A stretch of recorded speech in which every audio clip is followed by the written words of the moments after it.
Welcome to the Paisans podcast. We're your hosts, the brothers from other mothers, Dante, Dave, and Sark. Join us as we talk about current events, our wives, kids, or whatever else life is throwing at us this week. You're with the Paisans, you're with family. Right. First of all, the fires in LA, like how insane is this? I mean,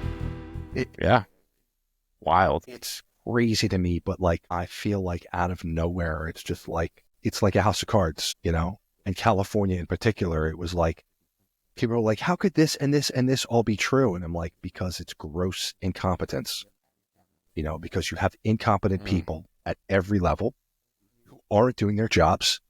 And so all of a sudden, a real emergency comes up and they have to actually respond. And what happens? It gets exposed. They haven't been doing their jobs. That's exactly right. Did you know that in California now, okay, I got to be careful I don't know exactly the legalities out, but apparently they had some kind of a vote in 2014 to build 4 new reservoirs. I think it was 4 new reservoirs. Since then, as of last year, they have not built any. They've spent a couple of billion, like they've spent millions of dollars, if not billions of dollars. They have built nothing. And I understand it's probably because the bureaucratic process is such that the money goes to this group and then they have to get reviews by these people. My understanding is that there are just scores and scores and scores of environmental regulations and permits that you need to get to build anything, to do anything in California. Yeah. Unfortunately, everything is protected until it dies in flames. All burns. Yeah, exactly. Yeah. Well, part of the reason apparently that they weren't clearing all the brush was because they didn't want to disturb the wildlife. Oh my gosh. They were supposed to build the 4th. They haven't built any reservoirs. They've spent money on it. Nobody can explain why the reservoirs aren't built. And now I saw Adam Carolla going off on how all these people whose homes have been destroyed are now, unfortunately, going to get caught up in the same bureaucratic process. We're getting all the permits for doing everything. To do anything that they want to do is going to be way more difficult than it should be, way more difficult. Now, I did see that Gavin Newsom was saying, I did see him report, or I should say on the news, that he's putting forth some executive order to like suspend certain permits, like suspend and make the process easier. But what is that for now, other than a concession that the process is way too complicated? I mean, if you need an executive order from the governor so that everybody can rebuild quickly, well, you already have a problem, So it's sort of like they're damned if they do and damned if they don't over there. And who's paying to rebuild everything? Like who's paying for these $1 million homes to go back up? The state government put a cap on how much the insurance companies could charge for fire insurance. And the insurance companies, it's like they deal in realities. You want to know what is real. Right. Look at the insurance companies and how they're charging people. Let me tell you something. I was on a medication at one point and I was getting life insurance. And they gave me a rate, and then it came in, I'm also on this. They doubled my rate. Okay. And I'm like, if they are doubling my life insurance rate, doubling because I'm on this drug, what the hell do they know that I don't know? But they know something. And they were basically saying, we have to raise the costs of fire insurance because the likelihood that there's a serious fire is way too high. And eventually California's like, well, you can't raise it anymore. And they say, well, we can't do business here. So they pull out. State Farm pulled out. A couple others pulled out. In that case, if you are a homeowner and you can't get insurance for fire coverage, the state has to provide fire coverage. And so, Mike, the answer to your question is the taxpayers will pay for it. In a city that has some of the highest, differentiations in pay, the highest forms of pay and some of the lowest levels of pay in the same city, you're going to have people who make minimum wage contributing to rebuild mansions for mega millionaires. I'm sure some of them will say, you know what, I'm sure some of them will just do it because people are actually not, people are shockingly generous and gracious, I think. And in situations like this, I think there will be people who are like, I've lived in this city my entire life. I can rebuild. And it sucks, I can afford it. And if I can say that I can save the people of LA a little bit of money, I'll do it. I'm sure there will be a few of those people. And there will be plenty, though, who are like, yeah, hey, the city's got to pay for it. Of course, and they'll blame the city. They'll blame the politicians. Well, the politicians screwed it up, so now the city has to pay for it. Hoping that nobody that as few people make the connection as possible that, yeah, well, when you say the city, that means everybody. That means every plumber, every electrician, who lives around LA. It's criminal. It is criminal. What is it? 6 fires burning? 6, I think now, or maybe there's more. They had died down. Yeah, I thought something they like had gotten that. control of them. So I realized there were 6 at this point. well, and They have probably to, have by now. something like that, right? And they have to report. They have to investigate the cause. I mean, like besides the earth being dry as a bone and anything could cause it, they have to investigate the cause. And I think the first one was power lines that have blown down in high winds like that before, and the residents were calling for the power company to cut the power before the winds came in, and they neglected to do it. So that was like they knew it was going over. I believe that. The ones that they're reporting as arson, but they can't quite put their finger. I mean, you want to live in a state where if you're a smoker and you throw the butt out the window, you might be that person. What's disturbing is you've seen the footage of people just walking along and like lighting trees on fire and like starting fires in trash cans and things. It's like, what is? Yeah, I've seen it videos of the human psyche? What drives a person to do that? It's not fucking Grand Theft Auto, And it's weird. It's like they think it is. It really is weird, man. I don't even know how to explain that behavior. What is it? Like, and if it was one person, you'd go, hey, okay, they're nuts or whatever. But like multiple people, all I can say is there really are people who are so angry that they figuratively and literally would like to see it all burn down. Because they think that's where they are and they want to see everybody down there with them. They would burn it all down just for the satisfaction of knowing that everybody is suffering like them.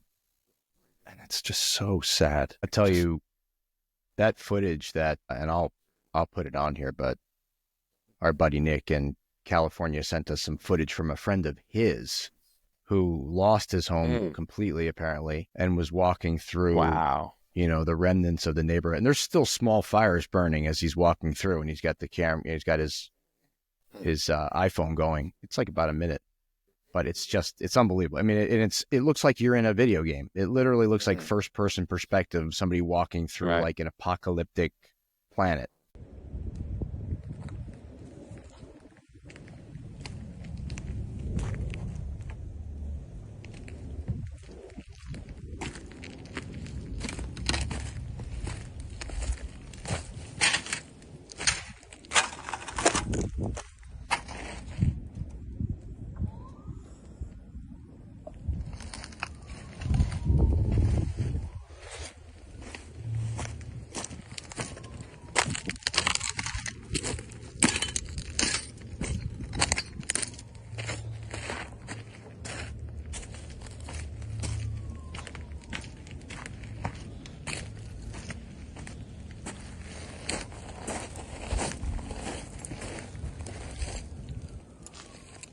So, like, do you think that there's going to be a mass exodus of people from LA to different states and maybe, so California? Or do you think they just relocate to other parts of California? But do you think they come east? Like, think about the people in LA, entertainment, Hollywood, and now you connect that to something like this Netflix studio that they're building in New Jersey. I don't know if you two have heard of that, but does that mean like New Jersey becomes the new Hollywood? I would think it would be somewhere other than New Jersey, to be honest with you. I mean, I suppose if you're one of the uber rich, you could decide to move from LA, and New Jersey by standards would be much cheaper to live. Well, would be a little cheaper to live in. I think New Jersey is cheaper to live in, but not by much. Not by much, but probably a little bit. You see them do more like what Rogan is doing, which is go to parts of Texas, go to parts of Tennessee, go to parts of the South where it's free and where the land is much less expensive, and build themselves huge estates, And I think you could see some of that yet. It will be interesting to see what gets rebuilt. Because to your point, like if I'm some star, maybe I say, you know what? I'm going to take the money they're going to give me. I'll rebuild something small, but 2,000 square feet, pool, big bedroom, maybe one other bedroom, like just a playhouse that I can just go to, run whatever. And frankly, if it burns down again, like it won't be that bad to rebuild it. Again, I don't know what it costs to build at the time, but maybe they'll pay $1 million. Meanwhile, they could go to, South Carolina, North Carolina, and build a huge place for $3 million. Some of them definitely will do that. Some of them will do that. Because, a lot of them were probably on the fence about that when they started seeing people go out to Texas, right? So those people are probably... I just hope whoever does it, they just take their... I don't know. Adam Carolla was saying he thinks that this is going to be going to cause a big political swing.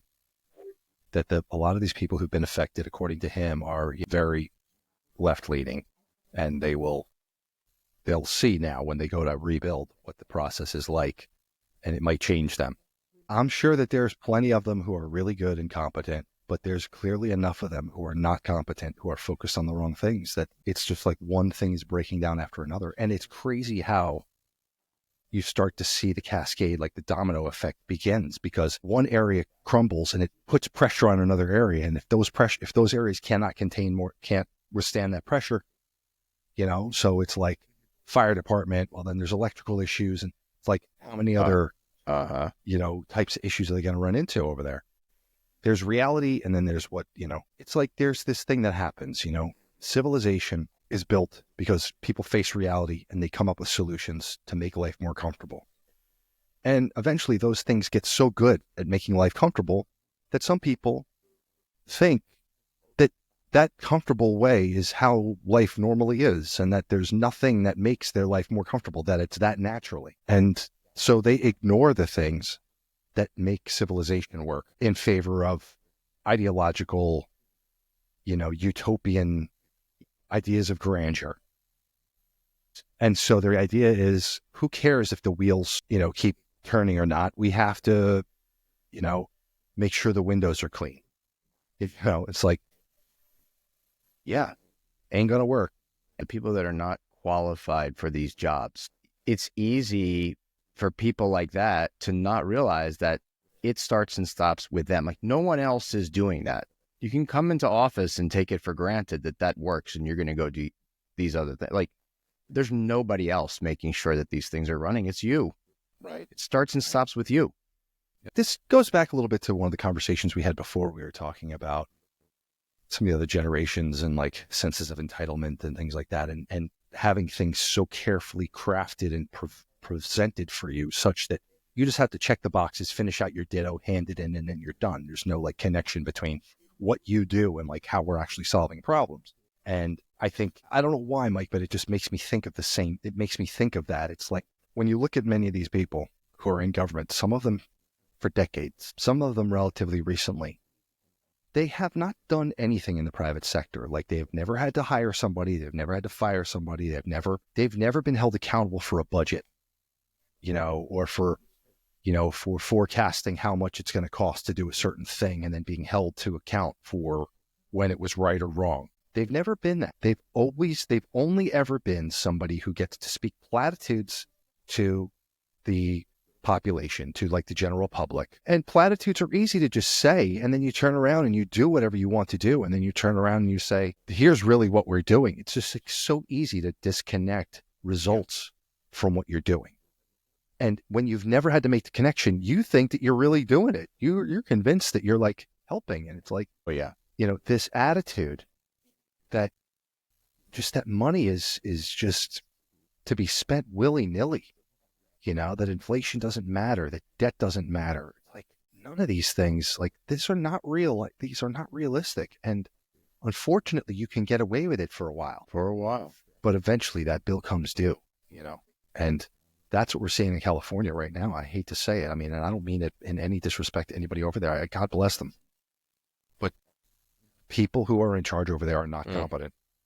And so unfortunately, they're dealing with the results of that right now. And I don't think it's the only place, like incompetence has been abound recently. It has been abound. One of my colleagues in California was telling me that they're all good. They know people that have lost their homes, and they also know of people that waited, or they were there till they really just had no choice. The fire's right there. They skirted the evacuation order, and they hung around basically to hose down their homes.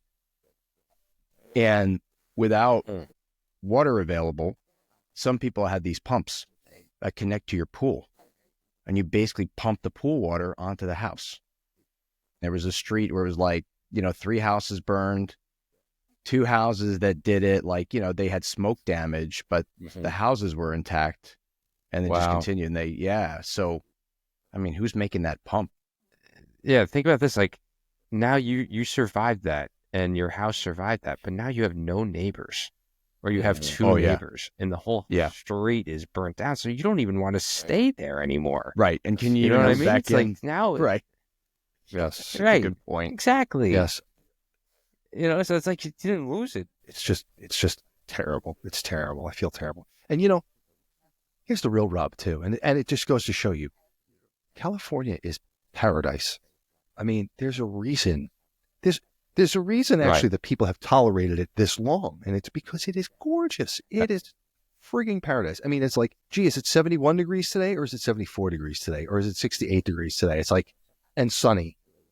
Well, maybe we'll go skiing in the morning, and then when we get down the mountain, we'll jump in the cars and we'll ride over to the beach, and then we'll go surfing. Sounds like a good day. Like, you can do that in one day, California. It's incredible. Amazing. It's just amazing. So to see this devastation, and to just to know, I mean, just the waste is just. And surrounded by all that water too, and on fire, Yes, I know, right? The great irony. I saw somebody ask a question. It was like, why can't they use the ocean water? Like, can't they pump? But my understanding is salt water causes all sorts of issues, not only with hoses and any sort of like contraption pumps that you could use, but also like on everything, spraying everything with salt water it's going to ruin a lot of things, I mean, I suppose it would be better than having it burn. But watching some of these news stories, they say things like, well, they could have easily built this irrigation system, or easily done this, right, with the water up in Canada. So I don't know, maybe it was as easy as they say it was, but certainly something it sounds like they could have done. Was rerouting some of that water, and that would have like solved the problem. I don't know, you guys heard that too? Oh yeah. But that's a whole other thing, because they're protecting wildlife there. Correct. Yes. They dump millions of gallons of fresh water into the Pacific Ocean so that it doesn't go into this certain area in order to protect this smelt fish. That's the gist of it, as I get. It's just, again, like, who is deciding that the smelt are the thing that need to survive over humanity? Yeah. Whoever smelt it dealt it. I feel like my grandfathers used to eat the smelts on Christmas Eve when we would do the 7 fishes. It's a family of small fish, the Osmeridae, found in the North Atlantic and North Pacific Oceans, as well as rivers, streams, and lakes in Europe. Well, I think it's very politically convenient for somebody to protect the smelts. Like, by protecting the smelts, somebody gets to go to their environmentalist base and say, look what I'm doing to save the earth, Look at how I'm making sure that we can't drive, combustion engines after 2030. Look what I'm doing here. Look what I'm doing there. The fact that none of these things actually help the earth, the fact that all of these things make it more difficult or more expensive on people who can afford it less, like, nobody makes that connection. The fact that we need another blank check to keep it going. Right. Right. Well, there's always more. And at the end of the day, I just want to make sure I get mine. That's unfortunately where we live right now. I know. It's a shame. And the people who get punished are the people who are like responsible. I mean, if you paid off your student loan already, and then Biden turns around and basically offers to give all the student loan forgiveness, it's basically just like, yep. Oh, Mr. Plumber, we'll take some of your tax money, please. And we're going to give it to we're going to pay it off for these people, because they can't get a job with whatever degree they got. I mean, I'm sorry, but it's like, figure it out. But nobody says that. Nobody's willing to say that anymore. It's like, you can't say figure it out. Oh God. No. Well, figure it. That's too cold-hearted. It's not compassionate enough. We watched, and I've watched it before. I don't know if you guys have seen it on HBO Max, Chernobyl. Have you guys seen this? Yes. I've heard of it. I've never seen it though. It's terrific. And it's been on our list. Like, I've seen it before. I wanted to watch it with Matt. And we're like, now's a good time to watch it. I mean, the parallels between that and this, it's unreal. Just incompetence and denial. a couple like direct lines from these scientists that are like, you can hide the truth for so long, but eventually it's going to come back. Oh, Yeah. Well, it's right. mostly told through the eyes of that the one guy with the glasses, and he's basically there to investigate what's going on, and he's obviously trying to seek the truth. Yes. And he's the only one. I guess everybody else is just Oh yeah. Well, You know. and they're being it's him, it's a scientist. yeah. And There's a woman too. There's a woman too. who's Yeah, also- and the scientist guy is the dude, I don't know his name, the British actor. He's the more recent Sherlock Holmes movies was the Guy Ritchie ones. He's Moriarty. yes. Oh, I know yeah. exactly who you're talking about. He was in Mad Men. Yes. And the other dude, Skarsgård, who's like in everything, is the like head Russian dude in charge of it. And then the woman who's in a lot of stuff too. And they say after the movie that like they made up her character for the show to represent like all the other scientists, basically the scientific community and environmental community around Europe that was sort of giving these people ideas and encouraging them to do things. So, but yeah, these guys are investigating this, interviewing, all these things, and they're being followed by the KGB the entire time. And they're reminded constantly of like what they can and can't say, publish, what they didn't hear. And by the end of it, they're just being asked to fabricate a story to the international community that it was purely human error. It was operator error, which turned out to be in part, but more just negligence on the part of the government that these reactors were made with bad parts, and had been in other cases, had been explored previously, reported previously, and just KGB redacted, hidden. That's it. Crazy, right? Yeah. I have watched a whole bunch of things on YouTube. Like some of them short, some of them longer, like movies on Chernobyl, because I just find it fascinating.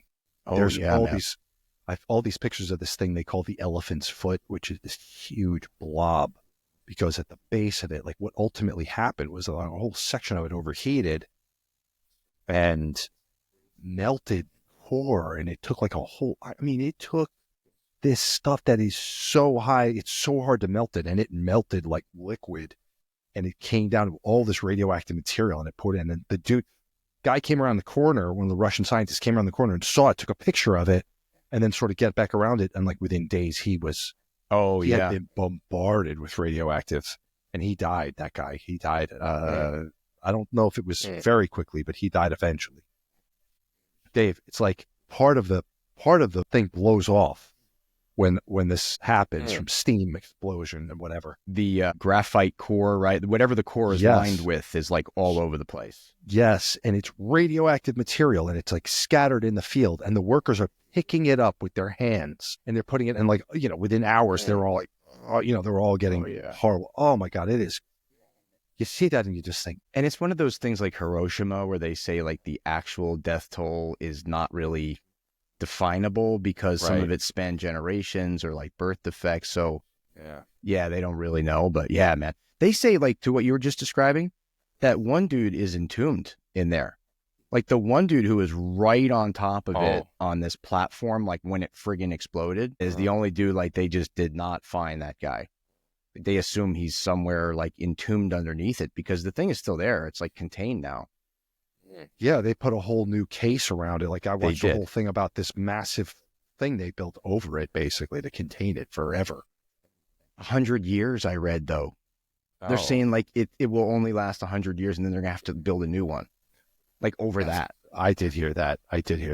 I mean, they're just saying it's like thousands and thousands of years that it's going to take for that thing to just like dissipate. Meanwhile, the land all around it has actually like regenerated. It's growing, and like all the animals and like a lot of things have like adapted, and they're like fine. There were several generations of major mutations, unfortunately, several of them on humans. But it's also interesting how we have predictions about the destructive effects of these things. And again, I'm not trying to downplay it, but we're maybe more resilient than we think. Yeah. It's kind of cool. They were saying there's these packs of wolves out there now, and these wolves are like close to the highly radioactive areas and just seemingly like not affected. They turn into humans on a like when the moon gets full, just for one night. It's like human. Then they throw back into a wolf. It's like the wolf comes back to the pack in the morning and it's like wearing human sneakers and Oh, it's the Chernobyl wolves. You haven't heard of it? No. Yeah. During the day, they work in the coal mines. At night, they run free and hunt. Oh, it's just too funny. So how did we get on Chernobyl? Oh, we were talking about dysfunction and incompetence. Sweeping the truth underneath the rug along the way. I saw Jane Fonda on Bill Maher's show. You know, not his HBO show, but his podcast, the Club, whatever he calls it, podcast. Yeah. He sits there and he smokes joints and blunts. Well, like people, half the time his guests partake and half the time they don't. But he was talking to Jane Fonda, and I mean, it was just like, it's like I don't know how to say it. So like I can't think of a witty way to say it other than she's just so obvious. She's in such a bubble. She is completely clueless as to what's going on in the world around her. She said to him, she doesn't think he's like, well, I mean, California is like a very left wing, like radical left wing, state. I mean, that's not really deniable. She's like, I don't think it is at all. Like, why would you say that? And he's like, well, that just goes to show just like how left wing you must be, because it's undeniably left wing. Like, it's impossible. I guess he tried to build something or rebuild his garage or something, and took him years. And he's like, the number of permits it takes this and that. And she's like, well, maybe they're necessary. And he's like, I don't even know how to respond to that. Like, I can't refinish my garage because I need years and years of these permits. And she's just like, but I mean, I'm sure it makes sense. Like, she's just completely bought in, whatever the regulations are, whatever she buys into all of it. But, Jane Fonda, I mean, look at Jane Fonda. She was born into a Hollywood family.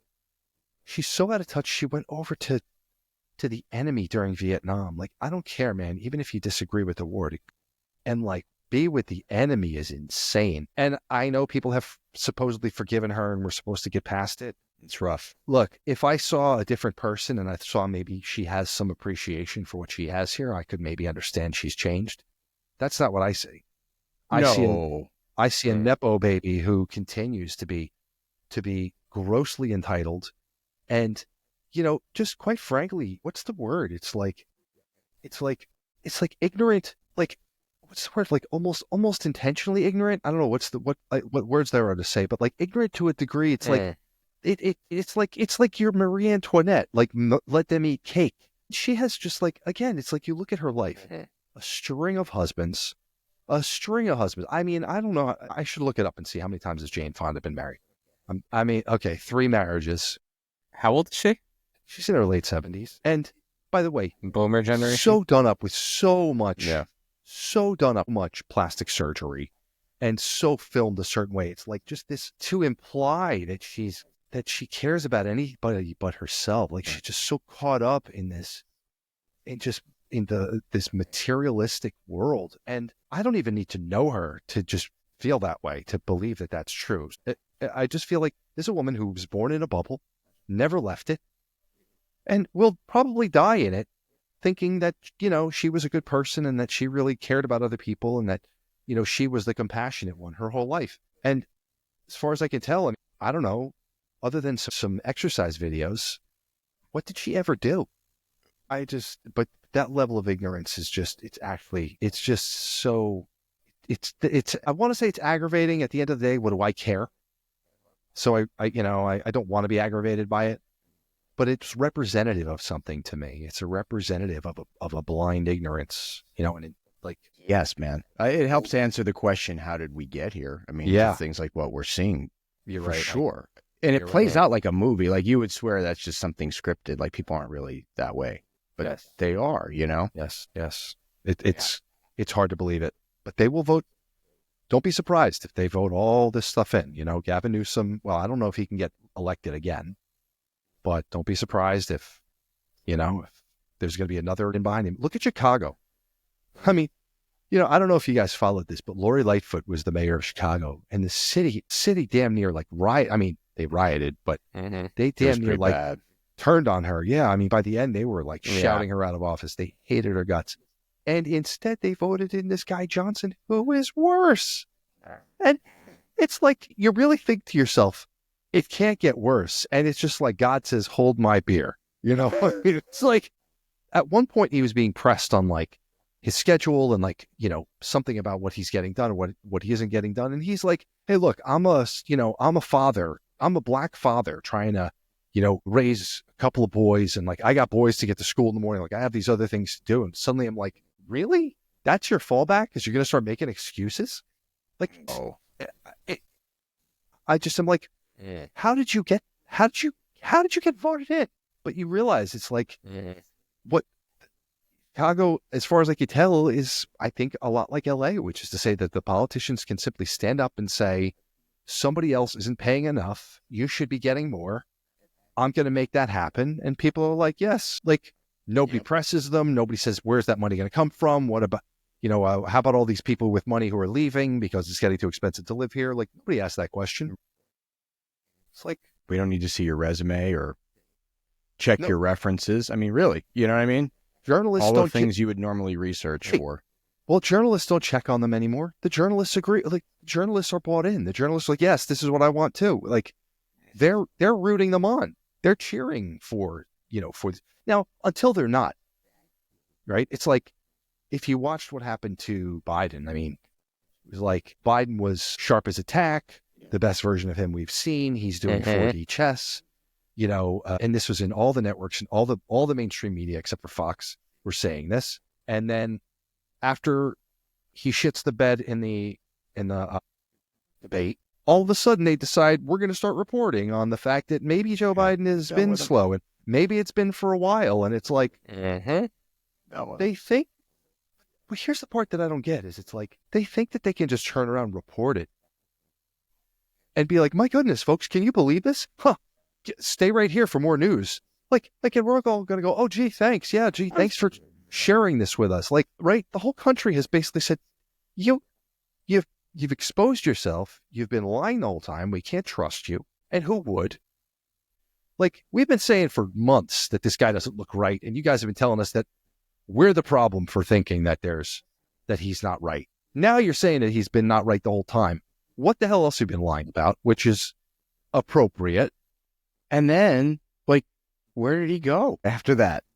I think I saw him once. I mean, where did he go?